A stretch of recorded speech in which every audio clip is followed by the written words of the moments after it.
تعرف عليكي؟ رضا سيد. طب علي صوتك معلش. رضا سيد. انت والدة والدة الشهيد اسلام عبد المنعم.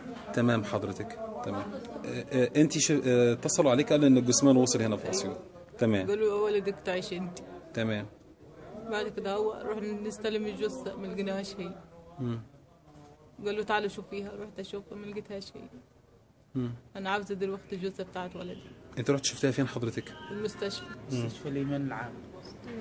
مستشفى الإيمان. أيوة. طب انت اتاكدت ان هي مش هي؟ ايوه مش هي. طب ايه اللي اكد لك ان وش وشه هو. طب انت الجثه اللي شفتها ايه؟ الجثمان اللي انت شفتيه ايه؟ شاب مثلا؟ أيوة طويل؟ شاب. قصير؟ قصير شويه واسود، لكن جامد عريض. ولدي فاتح شويه. لانه صغير، لكن دو لانه كبيره ولدي شويه طويله شويه. مش هو.